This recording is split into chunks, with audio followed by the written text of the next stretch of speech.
के संबंध में कबीर साहब ने कहा है, भक्ति निशेनी मुक्ति की संत चढ़े सब धाय, जिन जिन मन आलस किया जन्म जन्म पछताए। वही भक्ति की चर्चा आज मानस में हुआ है। संवाद है काकभूषण जी और गरुड़ जी का। गरुड़ जी कहते हैं, हे भूषण, मुझे पता है कि 4 खानी की 84 लाख योनि का दुख और सुख का आपका अनुभव है। मैं आपसे निवेदन करता हूं, इस जीव को सबसे बड़ा सुख कहां है?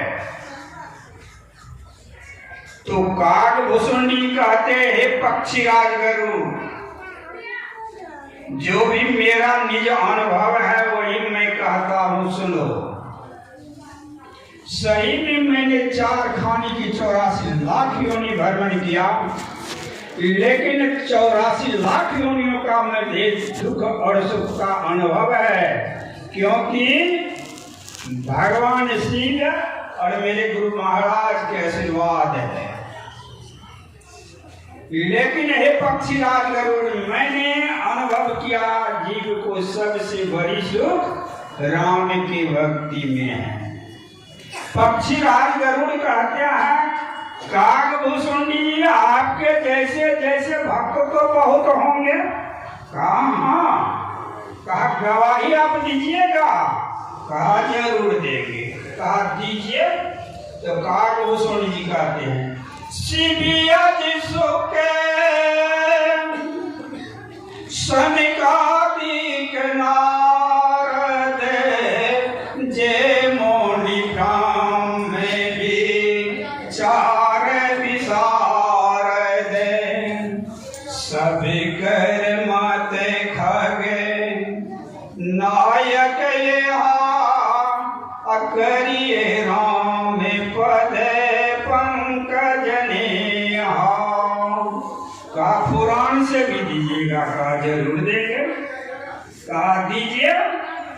तो काकभूषण जी कहते हैं, श्रुति पुराण सब ग्रंथ ही कहाई, राम विमुखे सुखे सपने होनाही।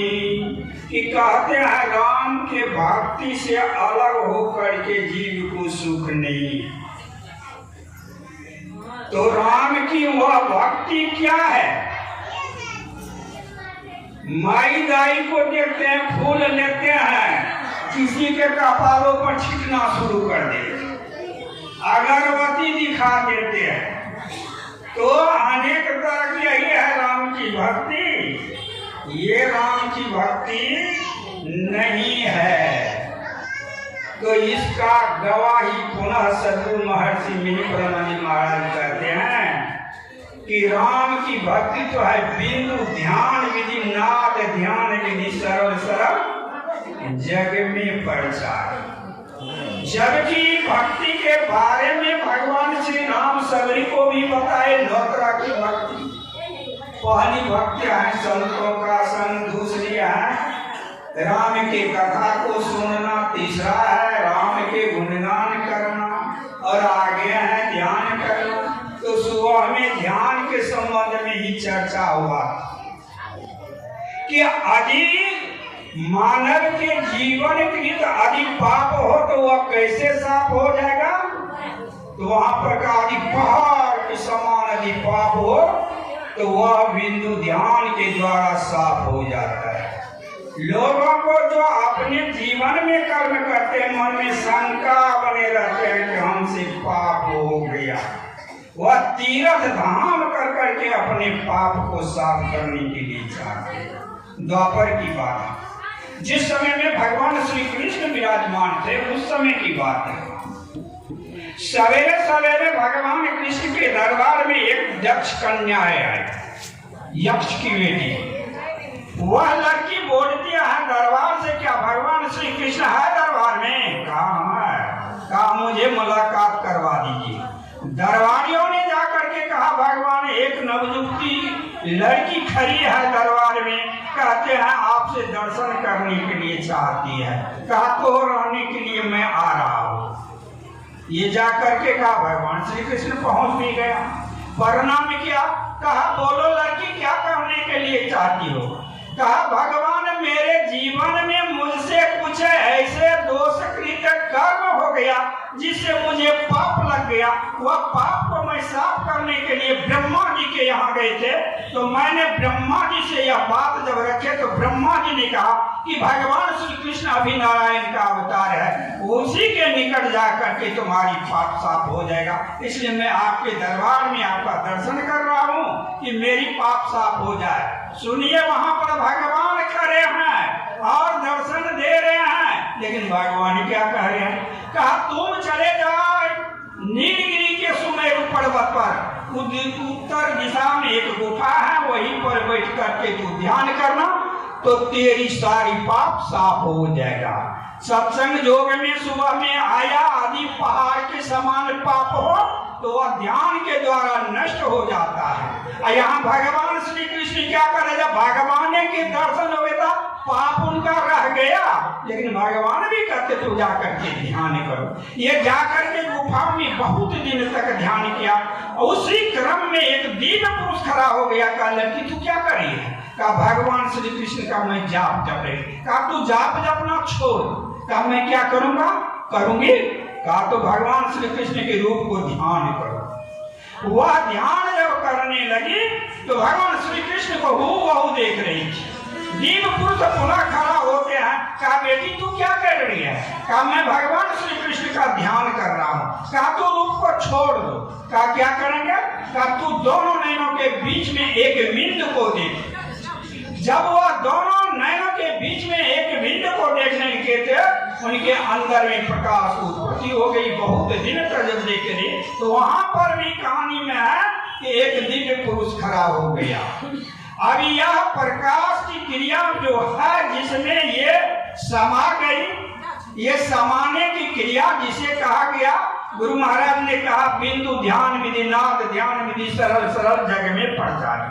वह बिंदु का ध्यान कैसे करें हम लोग, तो सदगुरु महर्षि में ही परमानंद जी महाराज कहते हैं। और स्वरूप का ध्यान कैसे करें, तो प्रथम ही धारो गुरु को ध्यान हो, श्रुति निर्मल हो बिंदु ज्ञान। दो नैना बीच सन्मुख देख, एक बिंदु मिले दृष्टि तो रे, सुखमन धर के तिल तारा सुरत निरखा 10वीं बार। ये बिंदु ध्यान की क्रिया, जहाँ पर के अगल बगल कहीं दृष्टि न डोले तो सन्मुख बिंदु पकड़ लागी, सुखमनिया में मोरी नजर लागी। और क्या कहते हैं, दीपक का बारह जो जगमग तारे होते, चांदनी चमक देखता जी जुराव ही देखी। वह प्रकाश में जब वह लड़की समा गई, वही दृश्य नीमा में अपने को हरा गई। फिर पुनः वहां पर एक दिव्य पुरुष खड़े हो जाते। क्या बेटी क्या कर रही है। कहा मैं परमात्मा का प्रकाश रूप का ध्यान कर रहा हूँ। कहा थोड़ी सी ध्यान दे बेटी कि कोई शब्द आ रही उसी की पकड़ने की कोशिश करो। जब वह वो शब्द को पकड़ ली और शब्द से जाकर के निशब्द में चली गई, तब पुनः सतपुरुष ने कहा तेरी पाप साफ हो गया।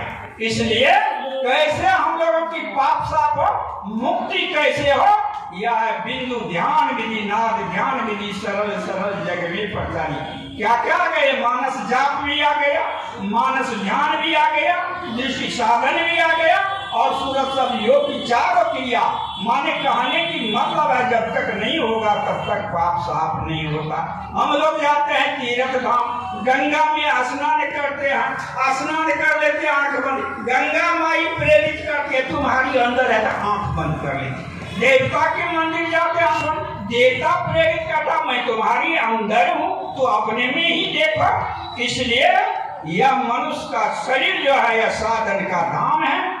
इसमें मोक्ष की सीढ़ी लगा हुआ है। हम लोगों की दूर दूर खोजने की कई आवश्यकता यही है, राम की भक्ति। यदि राम की भक्ति ये नहीं होता तो भगवान श्री कृष्ण नहीं कहता तुम जाकर के ध्यान करो, और भगवान राम नहीं तुलसीदास को कहते तू जाकर के गुफा में ध्यान करो। तो इसलिए हम लोगों यह गुरु महाराज का शब्द जो है बिंदु ध्यान विधि, नाद ध्यान विधि, सरल सरल जग में प्रचार। व्याख्यान तो बड़ा अच्छा निकलता, समय का अभाव में क्या करूंगा। अब बबो आता समय का कम नहीं करके कहते हम भाग जाए सामना दूसरा जगह प्रोग्राम, अब बबे का ना सुनना है। तो इसलिए हमारा भी इच्छा है कि इसी तरह साधु संत से जब सुनते हैं तो सीखते हैं, तो सीखने का प्रयास करूंगा। सब कोई सुनिएगा, सब कोई सीखिएगा। प्रेम से बोलिए श्री सद्गुरु महाराज की जय।